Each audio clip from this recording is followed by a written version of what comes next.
for somebody to do what you do and to sit there and get the constant criticism, the tough questions, is that duplicatable, or is that just purely in the individual's psyche DNA that maybe somebody can get a little bit better in the area of answering the tough questions, but there's got to be a part of it that's your personality, your temperament to do that, because that's not an easy job, specifically during the time that you did it. That's a very, very difficult time to do that. Do you think someone can learn how to do that, or some of that is natural? I think a lot of it is temperament. You have to, one, enjoy the press. You really do. You have to look at that briefing room as a fun place to stand your ground. And you have to respect the fact that under our First Amendment, the press can ask whatever it damn well pleases. And that's their job. And just because you get asked a hard question doesn't mean you have to struggle. You can give a hard answer in return. Sometimes you can give a fun answer in return and poke fun at reporters. It's just how you do it. But what it comes down to is enjoying it, respecting the process, respecting the press, but standing your ground on behalf of what you believe in and what the president is advocating for. That's what makes the job really fun. How much of it do you, is it like anticipation you take out? You know, like you see the current one, you know, it's a whole folder, you know, and Psaki and many of these, that they had these, okay, what question are you asking? Okay, I got 8 seconds to go to the page on what it is, and then they just read it. Oh, what you ask? Okay, and you go into it over here. And, oh, let me see what he said. How much of it is preparation to say, like, are you sitting with a group of people saying, okay, guys, what do you think they're going to be asking us? Ari, they're going to ask about this. Okay, let's role play. If they ask you this, what's your answer going to be? I'm probably going to say something this. Avoid that word. Say this. I wouldn't say that. They'll attack you if you say this. And then which ones are we working with? Well, you're looking at all these people. You know those three can't stand you. You know those three ask softball questions. You know those three you like, but they ask tough questions.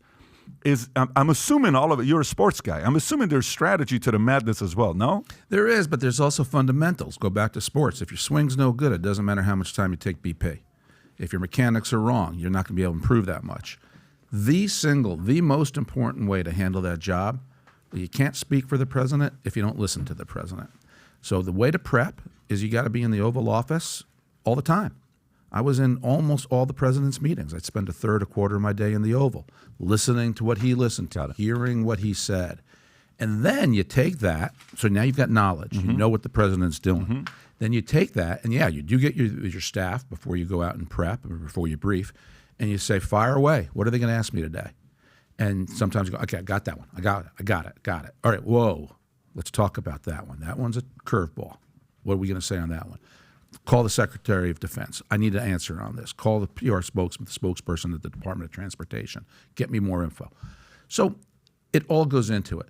But again, the essential ingredient to surviving that room is having fun. You know, I looked at it like it was intellectual chess. I'd go in there going, if I say A, I can make them ask question B. And I was already thinking of answer C, knowing I could take them to question D. And I thrived on that. Go back to sports. That room was my field, and I was never going to let the press beat me on my field. And so I looked at it like a sport, like competition, knowing what questions they were going to ask because you'd try to anticipate it. Sure. So my hardest days, frankly, were slow news days. If there was a major crisis, if something was terrible going on September 11th, I knew every question was going to be about what did Bush do, what did Bush say? September 11th. Frankly, from just a briefing point of view, those days were simpler and easier because I knew every question coming, and I knew the answers. The slow news days, nothing's really big, nothing's going on. I get 25 topics. That's the hardest. What a great perspective to think about. So it is more predictable the more crisis there is, because you know what the 80% of the questions are going to be, and the less crisis there is, you don't know what's going to be. Adam, thanks for joining us. I'm glad you made it. Thank you, sir. How are your appointments driver last night? The retirement community sends their love, especially to you, Mr. Fleischer. It's from love from down in Miami. But of the two of us, I guarantee you had a more wild night than I did. I guarantee that. Really? I stayed home when you say that. The way you say that, I mean, some people are going to say Pat's married. How wild of a night did he have? You had dinner at an amazing place. I had a good dinner. I came home, and I even text you, and I'm like, this place is wild. I got to leave. But yes. But going back to it, what you said, very important question. So you said, I was never going to let them beat me, right, at their game. And, you know, Give me your biggest victory during that time and a day that they maybe whooped your butt a little bit. What would be the two? The biggest quote-unquote victory was after September 11th and the lead up to the war in Afghanistan. I'll never forget this. There was a front-page story in USA Today saying Special Forces deployed to Afghanistan. And this is before the first shot was fired, before anything took place. And you're Special Forces. And I was in the Army. I almost went into Special Forces. I thought you were a Ranger. I was 101st Airborne. Airborne is what I was, yes. Okay. Well, I interviewed to you're go very to close to 5th Special Group. Forces. At I was 101st. down the street from them, yes. That's what, if I would have re-enlisted, I would have gone into Special Forces. So the story was Special Forces, Yes. Rangers deployed to Afghanistan. And live at the briefing, and this briefing is covered on live TV everywhere, Al Jazeera is covering it live, I get asked to confirm whether or not we sent Special Forces. We have the ground troops before the war began.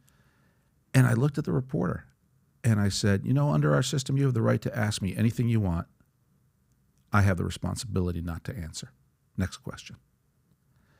And I kind of feel America cheering for me when I said that answer. Because, the press is going to ask for deployment information. They want to know about the movement of our ships and our troops in advance of a war. As if I'm going to tell them anything? Of course I'm not going to tell them anything. But it's such a funny dichotomy because every reporter in the room was pissed at me. How come you won't answer that question?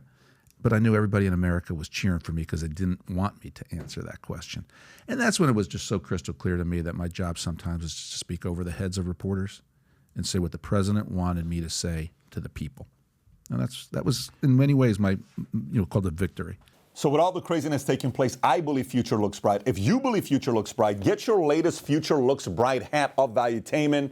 It says Future Looks Bright here, Future Looks Bright here. We got them in white, we got them in black, we got them in red. Our black on black sold out. These are about to sell out. If you haven't ordered one yet, we had a person in Michigan, bought one, then he bought 3. Then when those 3 people weren't in the office, they had to order 58 of them because people wanted the Future Looks Bright hat, especially during times like this, because ain't nobody saying Future Looks Bright. To order your Future Looks Bright hat, click over here. And to watch the entire podcast, click here. Take care, everybody.